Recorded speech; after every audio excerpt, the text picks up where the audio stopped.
Friend, today the topic of our discussion is the market mechanism. How demand and supply forces interact in the market to attain the equilibrium. As far as demand is concerned, we have already discussed about the demand curve, law of demand, market demand curve, individual demand. The demand comes from willingness to pay and the ability to pay.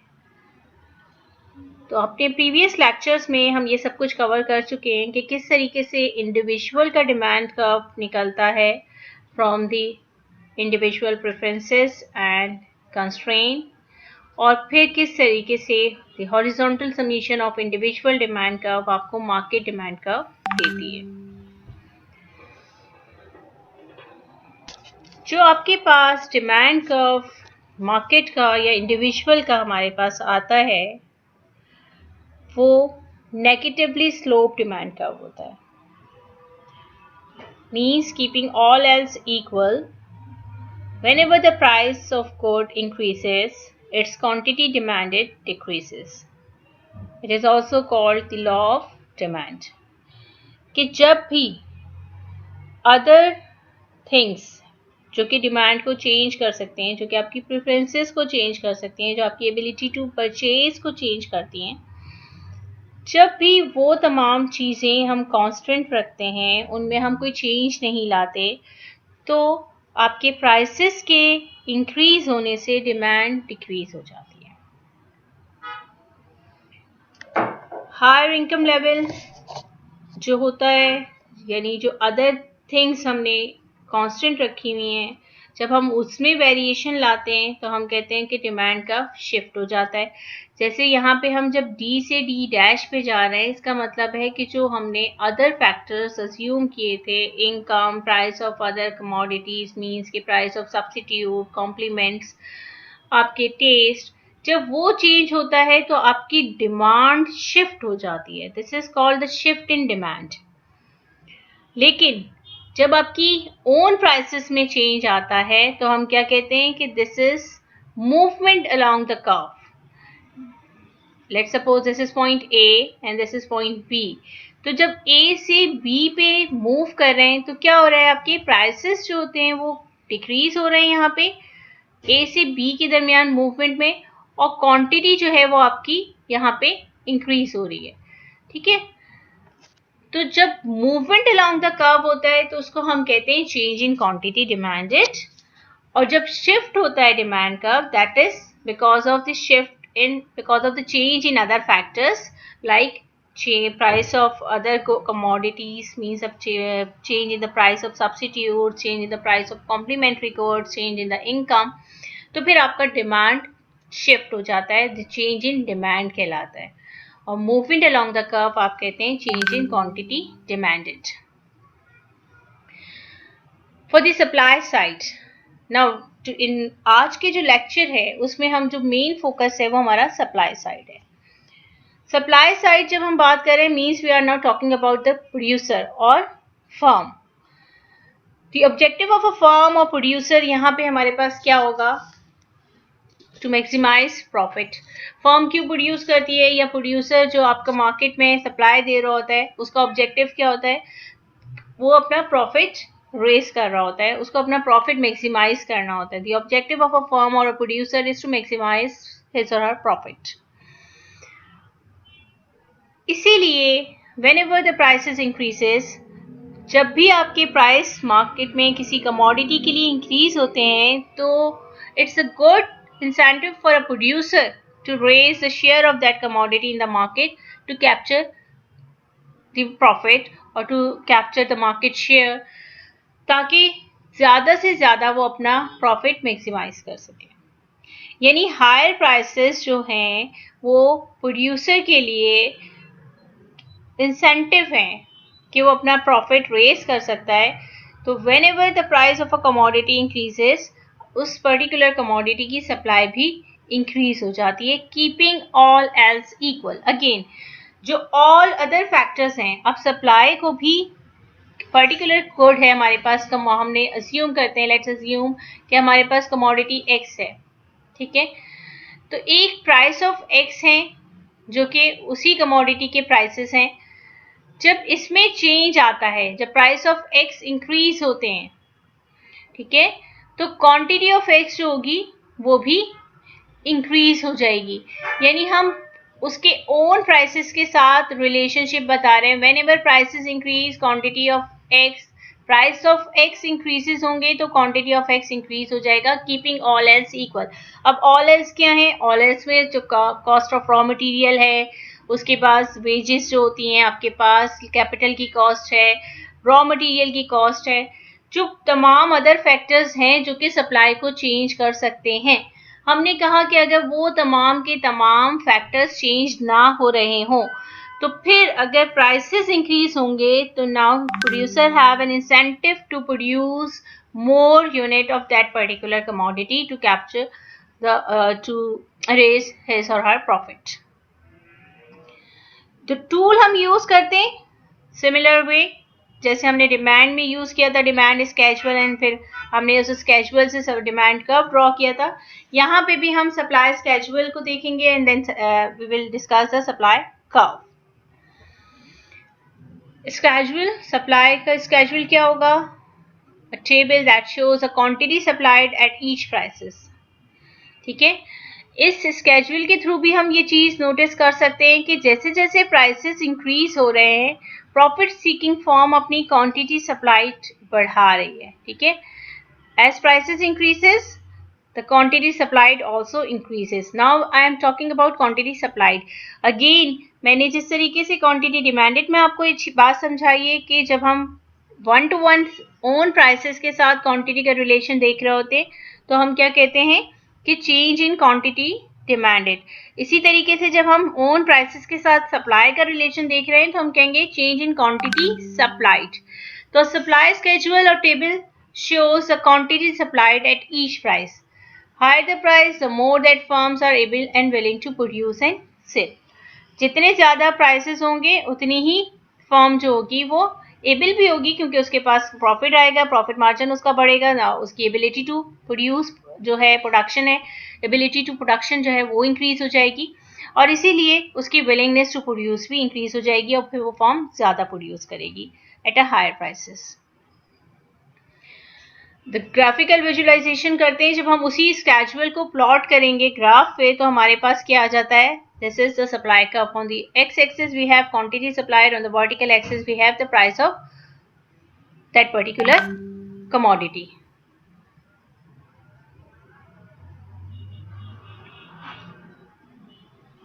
Supply curve आपके पास यहाँ पे positive relationship निकल के आ रहा है।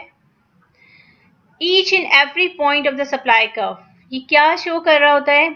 Minimum acceptable price, यानी producer की जो मिनिमम एक्सेप्टेबल प्राइसेस हैं जिस पे वो मार्केट में अपनी जो प्रोडक्शन है वो देने के लिए तैयार है, that is the supply. Each point of the supply curve shows minimum acceptable price of producer. ठीक है, और हम यहाँ पे फिर ऑब्जर्व कर सकते हैं पॉजिटिव कर्व, हमारे पास पॉजिटिवली स्लोप कर्व है जो ये शो कर रहा है कि there is a positive association or positive relationship between the quantity supplied and the prices. Whenever prices increases quantity supplied also increases. अब मूवमेंट अलोंग द कर्व, यहाँ पे जब हम बात करते हैं, हमने कहा इस पॉइंट से अगर मैं इस पॉइंट पे जाती हूँ, आई हैव 2 पॉइंट्स, एक ये पॉइंट है मेरे पास पॉइंट ए और एक ये पॉइंट है पॉइंट पी। ठीक है, इस पॉइंट से इस पॉइंट पे आने के लिए from point A to point B मेरे प्राइसेस क्या हुए हैं? डिक्रीज हुए हैं। Because of decrease in prices जो प्रोड्यूसर है उसने अपनी क्वांटिटी सप्लाइड भी डिक्रीज कर दी है। ठीक है, whenever prices decrease quantity supplied also decreases. ठीक है, तो इसका मतलब क्या हुआ? द लॉ ऑफ सप्लाई क्या कह रहे हैं कि whenever the prices decreases quantity supplied also decreases, keeping all else equal, यानी जो ऑल अदर फैक्टर्स हैं वो आपके चेंज अगर ना हो रहे हो तो। ये आपकी मूवमेंट को शो कर रहा है। Shifting of the supply curve कब होगी? जब जो मुस्तकिल हम बात कर रहे हैं कि जी ऑल एल्स क्या थे हमारे पास सप्लाई को, और ऐसे कौन से फैक्टर्स हैं जो चेंज कर सकते हैं सप्लाई को? कॉस्ट ऑफ प्रोडक्शन चेंज कर सकती है। मैं एक पर्टिकुलर गुड को सप्लाई प्रोड्यूसर हूँ, उसको प्रोड्यूस कर रही हूँ मार्केट में। अगर उस पर्टिकुलर गुड्स को प्रोड्यूस करने के लिए जो मैं रॉ मटेरियल मार्केट से खरीद रही हूँ उसके प्राइसेस डिक्रीज हो जाते हैं, तो मेरे पास एक अच्छा इंसेंटिव है कि मैं अपनी प्रोडक्शन को बढ़ा सकती हूँ, मेरी कॉस्ट ऑफ प्रोडक्शन डिक्रीज हो गई। या अगर वेजेस जो मुझे पे करनी पड़ रही है लेबर को वो डिक्रीज हो जाती हैं, तो उससे मेरी कॉस्ट ऑफ प्रोडक्शन डिक्रीज हो जाएगी, कैपिटल जो यूज हो रहा है वो डिक्रीज हो जाता है। तो जो फैक्टर्स सप्लाई को चेंज करते हैं, कोई भी ऐसी टेक्नोलॉजी, कोई भी ऐसा आपके पास फैक्टर जो कि आपकी सप्लाई या कॉस्ट ऑफ प्रोडक्शन को चेंज कर देगा, उससे आपका सप्लाई कर्व शिफ्ट हो जाएगा। अदर देन प्राइसेस, अगेन हम क्या ले रहे हैं कि ओन प्राइसेस की बात नहीं कर रहे हैं। अब हम कह रहे हैं कि ओन प्राइसेस से हट के अगर कोई चीज कॉस्ट ऑफ प्रोडक्शन को चेंज करती है, मींस कि वो सप्लाई डिसीजन को चेंज कर लेगी।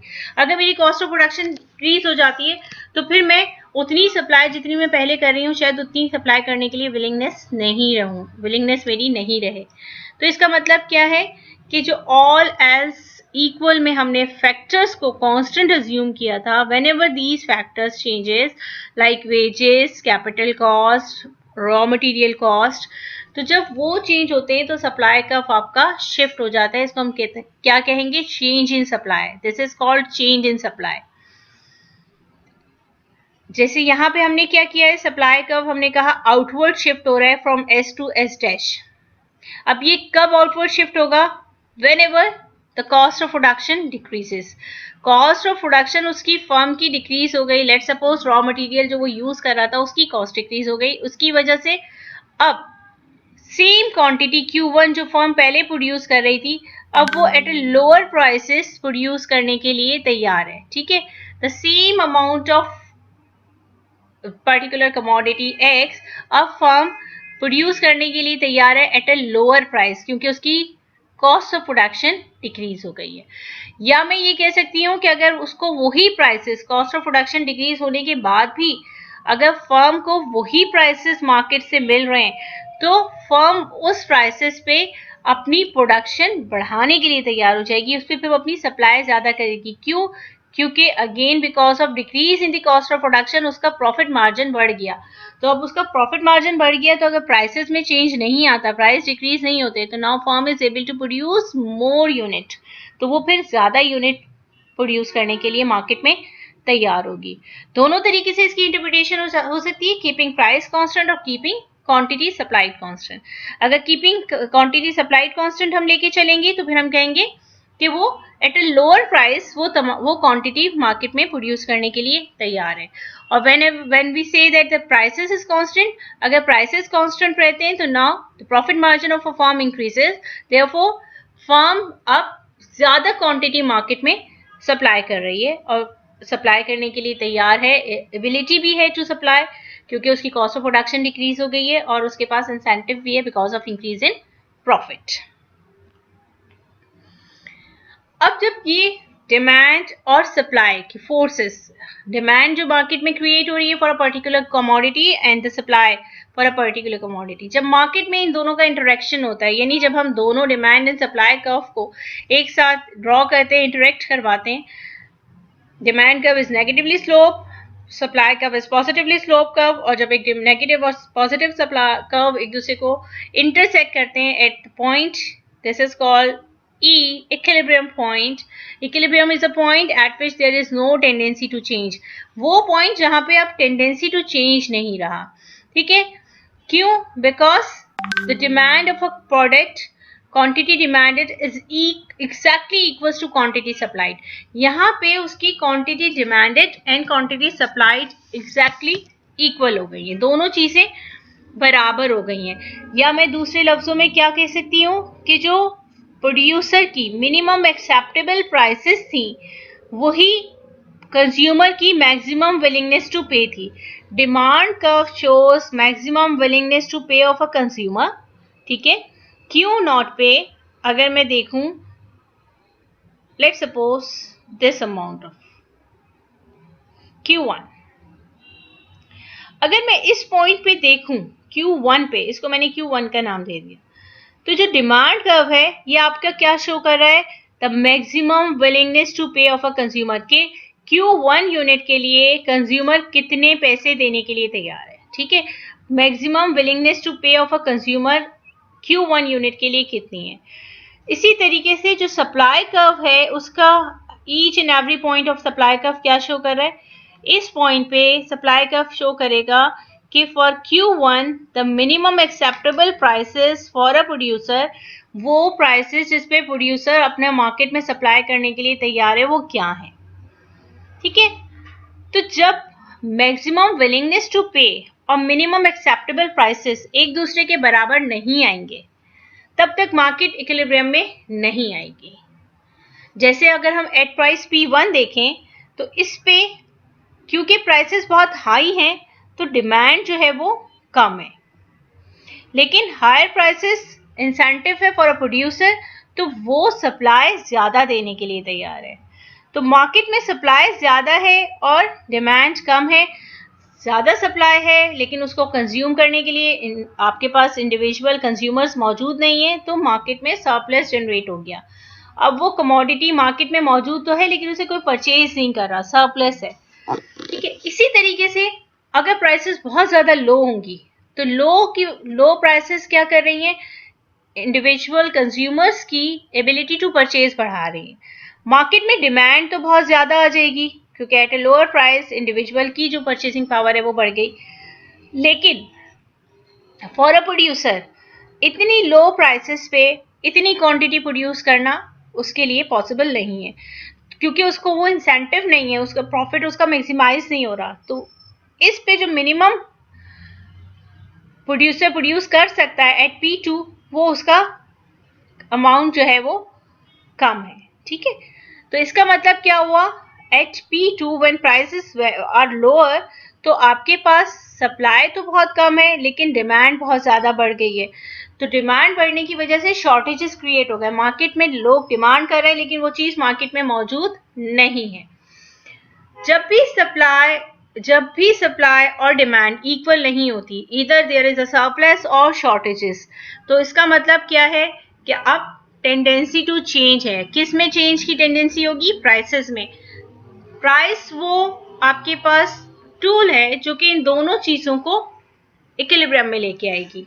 कैसे, जब आपके पास सरप्लस होता है, सरप्लस का मतलब क्या है कि चीजें मार्केट में पड़ी हुई हैं, उनको कोई खरीद नहीं रहा, तो अब क्या करेगा प्रोड्यूसर, उसके पास कोई दूसरा रास्ता तो है नहीं, वो उसकी प्राइसेस को कम करेगा ताकि वो मार्केट में सेल आउट हो सके। तो आहिस्ता आहिस्ता प्राइसेस पे डाउनवर्ड प्रेशर होगा और डाउनवर्ड प्रेशर उस वक्त तक रहेगा जब तक के दोनों डिमांड एंड सप्लाई इक्वल नहीं हो जाते, मार्केट दोबारा से इक्विलिब्रियम में नहीं आ जाती। Again when there is a shortages means कि demand is greater than supply. जब डिमांड ग्रेटर देन सप्लाई है इसका मतलब क्या है कि लोग मार्केट में जाके चीज मांग रहे हैं but there is no units, market में वो कमोडिटी प्रेजेंट नहीं है, तो उस पे क्या होगा कि इंडिविजुअल जो अब कंपटीशन स्टार्ट हो गया ना, इंडिविजुअल जो है उसको हासिल करने के लिए compete करेंगे एक दूसरे से, तो हायर प्राइस देने के लिए तैयार होंगे। इसका मतलब क्या हुआ कि now there is an upward pressure on prices, prices पे अब अपवर्ड प्रेशर यानी प्राइसेस इंक्रीज होना शुरू हो जाएंगी। अगेन प्राइसेस उस वक्त तक इंक्रीज होंगी जब तक मार्केट वापस दोबारा से इक्विलिब्रियम में नहीं आ जाती।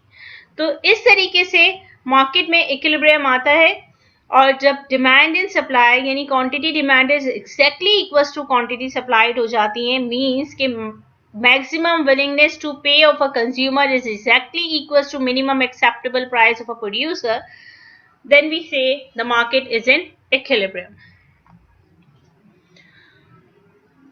अब let's suppose market आपकी equilibrium में आ गई है। How the market equilibrium change, वो कैसे change होगा, इधर सप्लाई चेंज हो जाए या डिमांड चेंज हो जाए। बहुत सारे फैक्टर्स थे जिससे हमने कहा कि सप्लाई कर्व शिफ्ट हो जाता है या डिमांड कर्व शिफ्ट हो जाता है। whenever सप्लाई और demand curve shift in response of change in the such variable, जैसे आपके पास इनकम है डिमांड को चेंज कर देती है, प्राइस ऑफ सब्स्टिट्यूट्स हैं, प्राइस ऑफ कॉम्प्लीमेंट्स हैं, या इसी तरीके से प्राइस ऑफ रॉ मटेरियल जो कि सप्लाई को चेंज करते हैं, कैपिटल कॉस्ट है, वेज रेट्स हैं। तो जब ये फैक्टर्स सप्लाई को या डिमांड कर्व को शिफ्ट करते हैं तो मार्केट इक्विलिब्रियम भी जो है वो आपका चेंज हो जाता है, वो भी शिफ्ट हो जाता है। कैसे ये शिफ्ट होता है और किस तरह मार्केट नई इक्विलिब्रियम में आती है? New equilibrium following shift in supply. हमारे पास इनिशियल इक्विलिब्रियम कंडीशन क्या थी? E1। At this equilibrium point the market equilibrium prices are P1 and the quantity is Q1। ठीक है, ये हमारे पास जो इनिशियल कंडीशन थी जिसमें मार्केट इक्विलिब्रियम में थी। At that point prices was P1 and the quantity was Q1। अब हमने कहा कि because of decrease in the cost of raw material, आपका सप्लाई का रॉ मटेरियल की कॉस्ट डिक्रीज हुई। इसका मतलब क्या हुआ कि कॉस्ट ऑफ प्रोडक्शन जो है वो प्रोड्यूसर की डिक्रीज हो गई। अब at the same prices P1 producer जो है, क्योंकि उसकी कॉस्ट ऑफ प्रोडक्शन डिक्रीज हुई है, उसका प्रॉफिट बढ़ गया है, इसलिए प्रोड्यूसर जो है वो अब ज्यादा सप्लाई करने के लिए तैयार है। यानी जो न्यू सप्लाई कर्व आपके पास आया है S डैश, वो आपके पास S से S डैश पे सप्लाई कर्व शिफ्ट हो गया because of decrease in the cost of production. जब ये डिक्रीज हुआ, अब क्या हुआ? क्योंकि रॉ मटेरियल की कॉस्ट डिक्रीज हुई थी, उसकी कॉस्ट ऑफ प्रोडक्शन डिक्रीज हुई, उसका प्रॉफिट मार्जिन डिक्रीज हो गया। प्रोड्यूसर ने ज्यादा Q4 यूनिट्स जो है वो मार्केट में सप्लाई करने के लिए, now producer is able to produce और willing to produce Q4 units. लेकिन इतने यूनिट्स की मार्केट में डिमांड मौजूद नहीं है।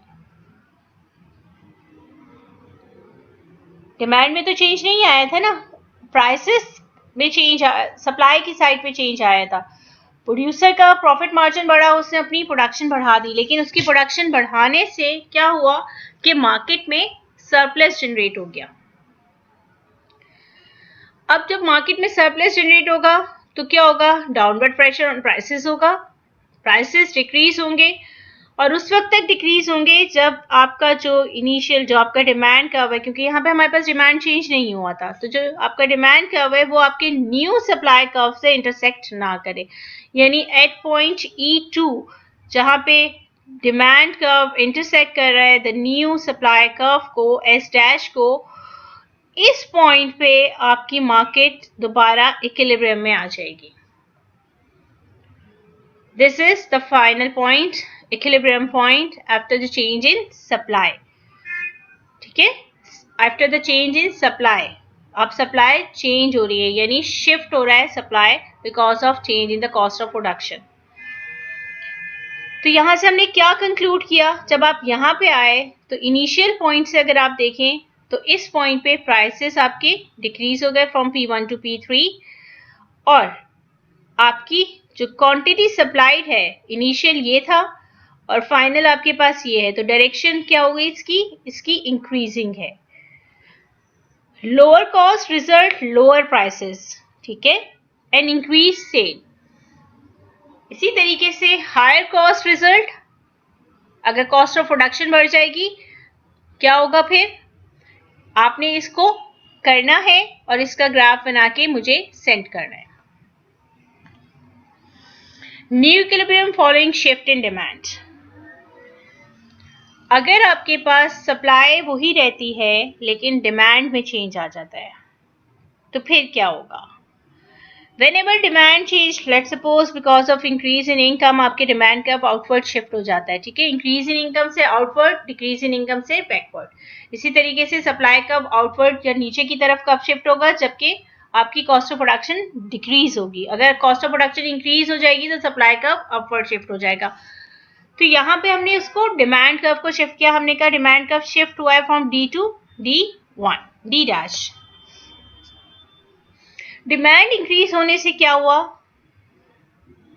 कि आपके पास इंडिविजुअल जो मार्केट प्राइसेस थे P1 उस पे अब इतनी demand curve, this is the demand of individual at price P1, क्योंकि उनकी इनकम बढ़ गई है। Because of increase in income individuals ने अपनी demand for particular commodity increase कर दी। तो जो आपकी न्यू डिमांड है वो Q4 है।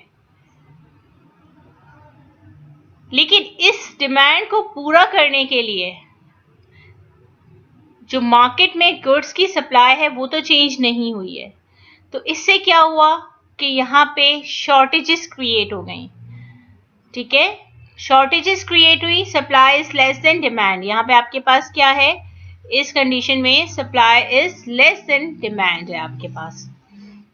जब supply is less than demand है तो शॉर्टेजेस की वजह से फिर वही बात जो हमने कहा कि मार्केट मैकेनिज्म वर्क करेगा। जब शॉर्टेजेस होती हैं तो फिर कंपटीशन होता है टू गेट समथिंग। अब जब उसके आपको मार्केट में जाएंगे और वो चीज़ अवेलेबल नहीं है तो विलिंगनेस टू पे जो है इंडिविजुअल्स उस कमोडिटी को हासिल करने के लिए, तो फिर वो थोड़े थोड़े प्राइसेस को इंक्रीज होते जाएंगे। और प्राइसेस इंक्रीज होते जाएंगे कब तक, जब तक दोबारा से मार्केट इक्विलिब्रियम में नहीं आएगी। लेकिन because of increase in prices demand आपकी साथ साथ कम होती जा रही है। वो इंडिविजुअल जो कि वो प्राइसेस अफोर्ड नहीं कर सकते वो मार्केट से एक्सक्लूड होते चले जा रहे हैं। और फिर आपके पास एक न्यू इक्विलिब्रियम आएगा। ये आपके पास इनिशियल था E1 and final equilibrium is E2, जिस पे आपके पास demand and supply now both are quantity demanded is equals to quantity supplied. लेकिन यहाँ पे कंक्लूड क्या करेंगे हम, whenever demand increases the market clear at higher prices and higher quantity। जब आपके पास डिमांड इंक्रीज होती है तो प्राइसेस भी हाई होते हैं लेकिन साथ साथ क्वांटिटी भी इंक्रीज हो जाती है। इसका रिवर्स केस जब डिमांड डिक्रीज होगी तो क्या होगा, आप लोगों ने करना है, दोनों को आप लोगों ने करके और कल तक मुझे वापस सबमिट कराना है।